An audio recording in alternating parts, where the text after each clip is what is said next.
흔히 우리 가을을 가르쳐서 감성의 계절이라고 말합니다. 가을에는 누구나 시인이 된다라는 말도 있습니다. 가을이니까 시 좀 한번 써보세요. 잘 써질 겁니다. 여고생들이 글을 잘 써요. 시도 잘 쓰고. 왜 그럴까요? 감성이 풍부하기 때문에. 나이 드신 분들은 세상에 좀 찌들어가지고 시상이 떠오르질 않아요. 근데 약간 좀 감성적인 사람, 이런 사람들이 시를 쓰게 되고, 시는 거기에 곡이 붙으면 곧 노래가 됩니다. 그러니까 예술 작품은 대체로 감성이 풍부한 사람들에게서 나옵니다. 가을에는 그림 하나 그릴만 하잖아요. 또 사진 한 카트 소중하게 간직하고 싶은 그런 계절입니다. 다른 말로 하면 우리 모두가 이성이 심하게 작동을 해서 때에 따라서는 까다롭게 굴고 똑똑한 체 하면서 시비 걸고 뭐 이러는데, 그런 그 이성적인 것 잠시 좀 내려놓고 가을에는 어느 쪽으로 가보자? 감성 쪽으로 가보자. 성도 여러분들, 이성은 두뇌 작용입니다. 감성은 가슴 작용입니다. 가슴. 그런데 종교는, 세상 학문은 뇌 쪽, 이성 쪽이지만 종교, 신앙 이런 건 대체로 어느 쪽일까요? 감성 쪽이에요. 가슴 쪽이에요. 그래서 우리가 한 인격체가 되기 위해서 모든 것을 받아들이기 위해서는 세 가지가 작동을 해야 되는데, 첫 번째는 머리입니다. 알아야 돼요. 두 번째는 알면 뭐해? 깨달아야지. 뭘 좀 느껴야지. 이 느낌이 없는 사람 때문에 문제예요. 똑똑한 체 해가지고 다른 사람 상처를 줘. 그게 감성. 느끼고 깨달아야 돼요. 근데 이게 사람으로 하여금 기도하게 하고, 감동하게 하고, 감격하게 하고, 찬송 부르게 합니다. 그러니까 이게 없으면 신앙생활 하는데 별로 조금 어려움이 생긴단 말이죠. 그리고 세 번째 단계가 뭐냐면, 알고 깨달았으면 손과 발이 움직여줘야죠. 그 손과 발에게까지 전달이 돼서 실천을 하는 겁니다. 실천을 해요. 얼마나 좋아요. 이 세 가지를 합해서 뭐라고 그러는 거 아니? 지정의라고 그러는 거죠. 지정의라는 말을 얼마나 많이 우리가 사용을 하고 듣고 있습니까? 알고, 깨닫고, 행하고, 신앙생활을 하는 사람들이 여기까지 가야 된단 말이죠. 예수님은 신앙적인 것도 강조하셨지만 행동하라는 말씀을 참 많이 하셨습니다. 너희도 이와 같이 하라라는 거예요. 감사를 알아요. 누가 감사를 행합니까? 감사를 깨닫는 사람이. 마음에 참 감사구나. 이렇게 하는 사람이 어떤 단계까지 가요? 감사를 표현하는 단계까지 가요. 제가 언제 한번 여기서 목회할 때 뭐 사랑, 감사 이건 표현이다. 그런데 경상도 사람들은 이것을 잘 못한다. 그러는 거예요. 그래서 제가 황교장님 기억할지 모르는데, 황교장님 감사합니다, 사랑합니다 표현하십니까? 라고 물었던 적이 제가 있습니다. 감사는 감성의 표현입니다. 머릿속에 간직하는 게 아니라 나타내서 표현을 하는 겁니다. 그래서 우리가 시작할 때 옆에 분들하고 감사합니다 이런 인사를 한 거예요. 감사합니다. 감사합니다. 하나님 감사합니다 라고 하는 겁니다. 여기 나오는 감성, 이것은 어떻게 발전해 가는 거 아니? 감동을 느끼게 하고, 감격을 느끼게 하고, 그리고 이런 것들이 합해져서 감사 단계까지 가는 겁니다. 공통적으로 들어가는 게 뭐예요? 이거 못하면 국어 못해. 감자잖아요. 감이 뭘까요? 마음을 움직이는 걸 감이라고 그러는 겁니다. 그 감자 밑에 보면 마음 심자가 있어요. 뇌를 움직이는 게 아니에요. 우리의 마음이 움직여지는 겁니다. 우리의 마음이 좀 더 많이 움직여지면 감동을 합니다. 더 많이 움직여지면 감격을 합니다. 그런데 웬걸 이렇게 나가서 감사까지 가면 눈물이 쭉 흐르는 거야. 그럼 좀 울면 안 돼? 자꾸 나보고 울보라 그래. 우리 교인들이 뭐 나 때문에 울었다. 나 때문에 아니고 여러분들 때문에 좀 우세요. 여러분들이 감사하고 감격하고 감동하니까 눈물이 나오는 거야. 이게 신앙적인 관점에서는 뭐로 바뀌느냐? 기도와 찬송으로 바뀌는 겁니다. 기도와 찬송. 그런데 오늘 본문 말씀을 보니까 빌립보서는 기도가 나오고 골로새서는 찬송이 나옵니다. 그렇게 해서 그 다음에 보면 빌립보에서는 기도와 감사 이렇게 나오고 골로새서는 찬송과 감사 이렇게 나옵니다. 그래서 양쪽 다 본 거예요. 오늘 본문을.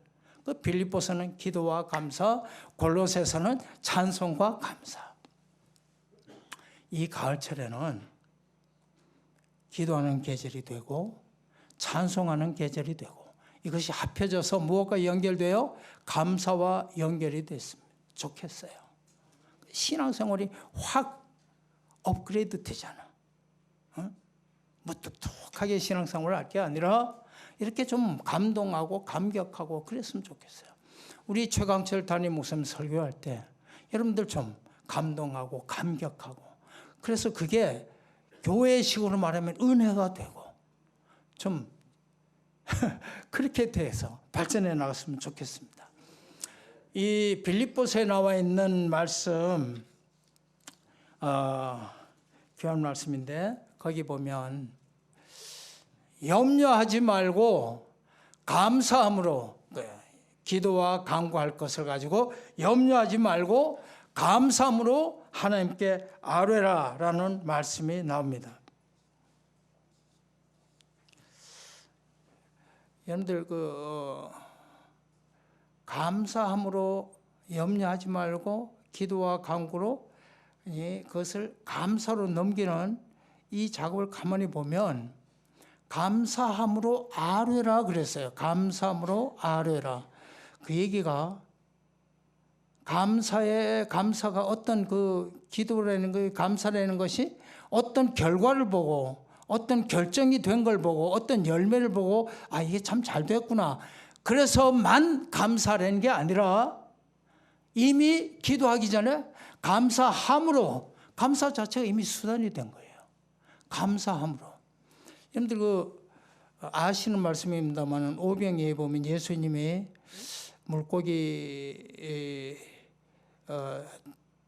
2마리와 보리떡 5개 그게 5,000명을 먹이는데 도움이 될까요?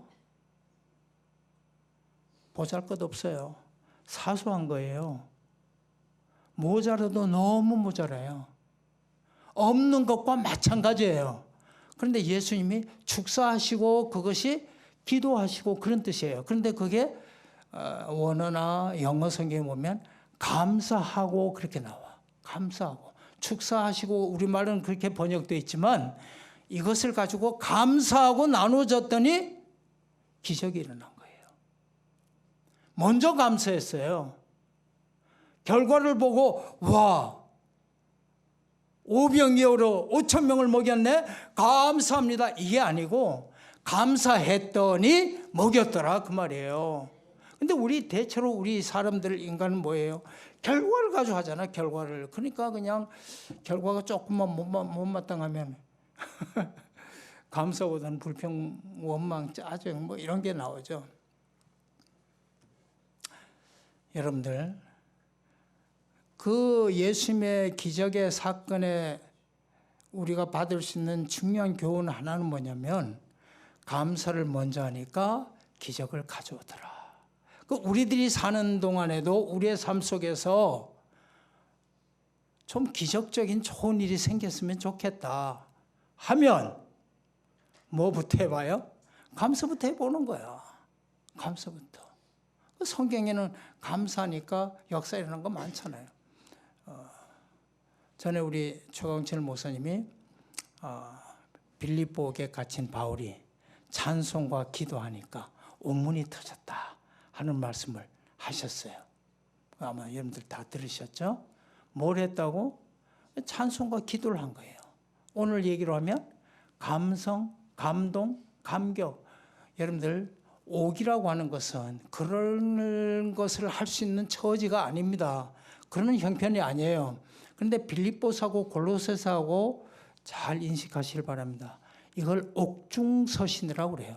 본디 옥중서신은 네 권입니다. 에베소서, 빌립보서, 골로새서, 빌레몬서 네 권인데 우리가 읽은 오늘 빌립보서도 골로새서도 옥중서신, 감옥에서 편지를 썼단 말이에요. 누구에게? 빌립보 교인들에게, 골로새 교인들에게. 어떤 빌딩에다 준 게 아니고 거기 있는 성도들에게 편지를 보낸 거예요. 이게 옥중서신이에요. 그런데 빌립보서에서 기뻐하라는 말씀, 감사라는 말씀이 반복돼 나오고 마찬가지로 골로새서도 그렇게 나와요. 그렇다면 그 감옥 안에 있는 바울이 그럴 처지가 되는 겁니까 지금? 근데 감옥 안에서 불평해야 되는데, 원망해야 되는데, 감옥 밖에 있는 사람들은 감사해야 되는데, 감옥 밖에 있는 사람들 보고 기뻐하거라, 감사해라, 이런 말씀을 하셔요. 그럼 가만히 생각해 보면 빌립보 교회 교인들은 약간 좀 불평이 있었던 것 같아. 아니면 기뻐하지 않거나, 골로새 교인들 찬송하지 않거나, 혹시 그렇게 산 건 아닐까?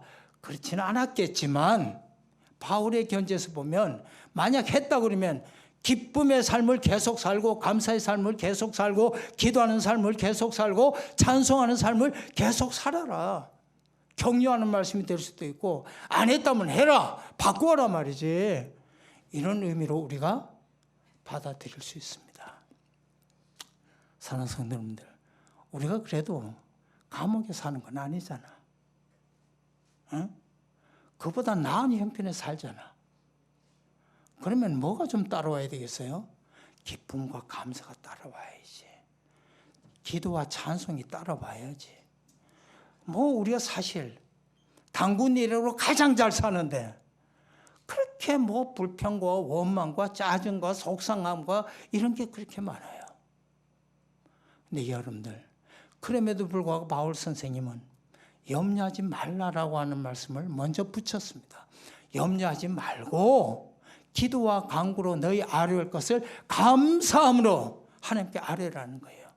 그래서 이걸 도표로 만들 수가 있는데, 여러분들 노트에다가 집에 가시거들랑 한번 이런 종이라도 괜찮고, 영어로 대문자 T자를 씁니다. 제일 위에다가 이 중간에 하지 말고 작은 글씨가 아니고 큰 글씨로 이렇게 해서 T자를 써요. 그리고 이 T자 쓰면 이제 가운데가 나눠졌잖아요. 그러면 이제 이쪽 편에는 기도를 씁니다. 거기 기도와 간구로 그랬죠. 기도와 간구 합해서 그냥 기도로 갑시다. 기도 제목을 써요. 또는 내가 염려하고 있는 걸 써도 돼요. 걱정하는 거 써도 돼요. 근심 쓰는 거 써도 돼요. 이쪽에다 씁니다. 여기는 뭘 쓸까요? 감사, 결과물을 쓰는 겁니다. 내 기도가 이루어진 거, 이런 것들을 쓰는 겁니다. 요즘 감사 일기를 쓰는 게 유행이더라고요. 감사 일기 써보셨어요? 저도 제대로 이렇게 쓰거나 그러지는 않지만 생각을 이렇게 해보면 참 감사할 조건이 많아요. 오늘 여러분들 만난 것도 감사하고, 오늘 여기 설교하는 것도 감사하고, 우리 기훈이 성가대 선 것도 감사하고, 어제 결혼식 가가지고 여러분들 만나서 맛있는 거 먹어도 감사하고, 얼마나 감사한 게 많은지 몰라. 이걸 윈프리라고 하는 분 알죠? 그 토크쇼. 근데 이분이 어떤 해에 세계를 움직인 백인, 이 흑인 여인이 그 백인에 선정됐어요. 난 아마 1,000만 명, 세계를 움직인 1,000만 명이라도 난 못 들어갈 거예요. 세계를 움직인 백인 안에 들어간 분이, 이분이 살아오는 과정을 보면 기가 막혀요. 사생활하고 태어나고 불행한 세월을 보내고 불행한 세상을 살고 말이죠. 그런데 이 사람이 이걸 극복하고 그렇게 훌륭하게 되기까지는 두 가지를 꼭 실천했습니다. 두 가지.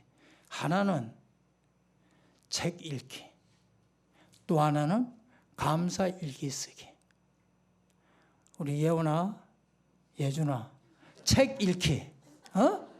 휴대폰 하기가 아니야. 뭐라고? 책 읽기. 이 책 읽기, 매일 책 읽기 하고 매일 읽으십니까? 그 다음에 감사 일기 쓰기. 감사 일기 쓰기를 부담스럽게 안 했어요. 매일같이 5가지만 씁니다. 5가지를 매일같이 쓰는 거예요. 매일. 어렵지 않아요? 이분이 쓴 걸 내가 한번 소개할게요. 오늘도 거뜬하게 잠자리에서 일어날 수 있어서 감사합니다. 유난히 눈부시고 파란 하늘을 보게 해주셔서 감사합니다. 점심에 맛있는 음식을 먹게 해주셔서 감사합니다. 얄미운 짓을 한 동료에게 화내지 않았던 저의 자물성에 감사합니다. 좋은 책을 읽었는데 그 책을 써준 작가에게 감사합니다. 여러분들 어떠세요? 한번 써볼 의향이 있으세요? 실천하기 어려운 마음으로 해도 혹시 일기 쓰신 분 그날 일기에도 이런 일이 오늘 이렇게 했는데 참 감사하다. 한번 해보시라고요. 그러면 불평할 건 자꾸 사라지고 뭐가 생길까요? 감사가 생기는 거죠. 여러분들 무엇을 하느냐에 따라서 그게 몸에 뺍니다. 불평을 한다고 합시다. 매일 불평하면 내 몸의 체질이 불평하는 체질로 바뀌는 거예요. 저절로 불평이 나와. 그리고 불평할 거리를 찾아. 왜냐하면 불평이 체질이니까. 감사를 매일 한다고 그래 봅시다. 감사도 체질이 되는 거야. 그 사람 입만 뻥끗하면 감사합니다. 좀 해봐요. 난 왜 이렇게 감사라는 표현을 못하지? 황교안 장로님. 그 장로님 뭐 표현 못한다는 게 아니라 전에 여기서 대답하니 경상도라고 뭐 어쩌고. 감사합시다. 이건 몸에 배게 하는 거야. 근데 이 감사를 표현한 게 뭐냐면 골로새서로 넘어가서 찬송으로 감사하는데 매 귀절마다 새 귀절이 끝에 가면 감사가 매 귀절마다 나와요. 근데 무엇으로 감사하느냐? 찬송으로 감사라는 겁니다. 찬송으로 감사라. 그 찬송으로 감사라는 표현은 뭡니까? 감사를 노래로 표현하는 겁니다. 감사를 표현하는 것, 감사를 표시하는 것, 감사를 나타내는 것. 이게 뭐예요? 찬송으로 보여진 거예요.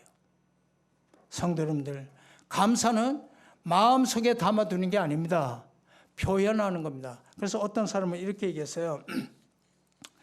이 감사를 할 줄 모르는 것은 선물을 누구에게인가 주기 위해서 선물을 아주 예쁘게 포장까지 완벽하게 이제 전달만 하면 돼요. 그 포장까지 예쁘게 다 해놓고는 선물을 전달하지 않은 것과 같아. 그렇게 말했어요. 선물 전달해야 선물도 되잖아요. 간직하고 있으면 선물 준 게 아니잖아요. 여러분들 감사, 선물 포장하듯이 내 마음속에 포장해놓고 가만두면 안 돼. 하나님 아버지께 표시를 해. 부모님에게 표시를 해. 이웃들에게 표시를 해. 정 안 되거든 말로라도 표현을 해. 여러분들 10명의 나 환자가 예수님의 손길을 통해서 치유함을 받았습니다. 몇 명이 왔어요? 1명이 왔어요. 이 사람이 금덩어리 가지고 찾아왔습니까? 굉장한 보따리를 내놓았습니까? 아니에요. 말로 주님, 예수님, 나 고쳐주셔서 감사합니다. 말로 했어요. 물론 말로 끝내라는 뜻은 여기서는 아니지만 말로라도 표현을 못하니까 참 답답하잖아. 얼마나 딱해요. 아내 되신 분들에게 말하지 않습니다. 남편 되신 분들 오늘 꼭 늘 하는 분들은 안 해도 되지만 여보 고마워 감사해 표현하시기 바랍니다. 남자분들이 입 꼭 다물고 가만히 계셔. 감사합니다. 제발 좀 해요. 사랑합니다 이것만 하지 말고 감사합니다도 좀 하라고. 고맙다는 말도 좀 하고.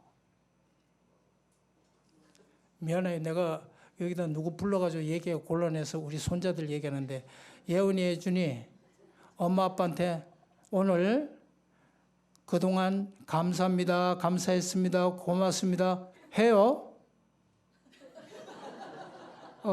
예은이 끄떡끄떡한데 예준이 가만히 있어. 해요? 아, 예 했대. 아, 누구한테 내가 지금 지적해서 얘기할 수가 없잖아.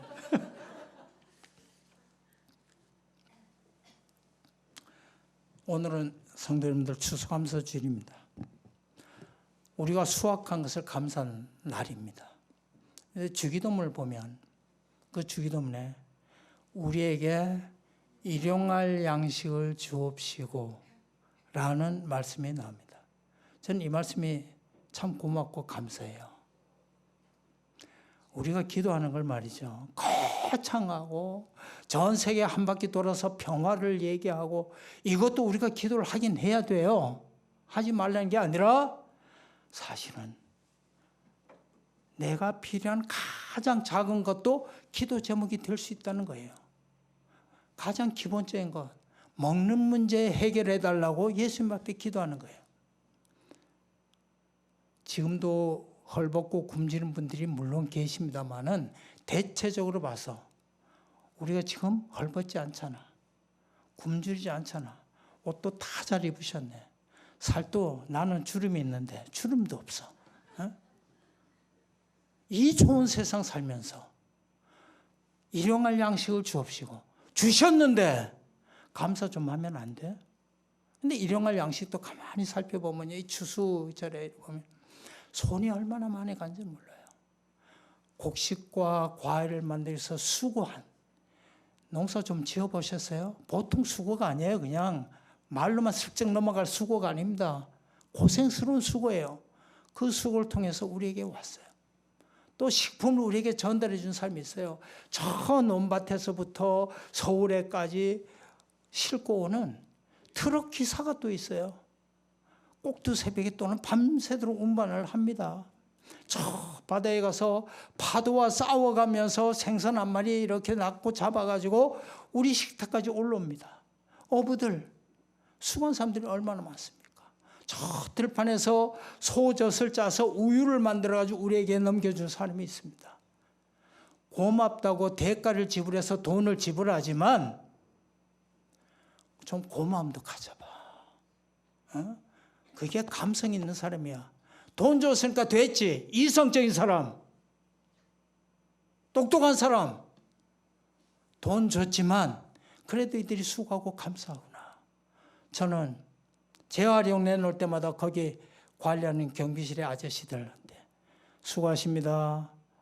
아침에 나가면 청소한 사람들이 있어요. 수고하십니다. 다 조합디다.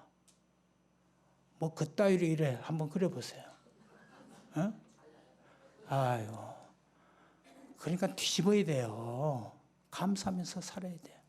요즘 쿠팡 이런 거, 새벽 배송, 자고 나가보면 게으름 피다가 나가보면 벌써 와 있어. 그건 누군가 잠 안 자고 갖다 놓은 거 아니야? 그것도 역시 감사.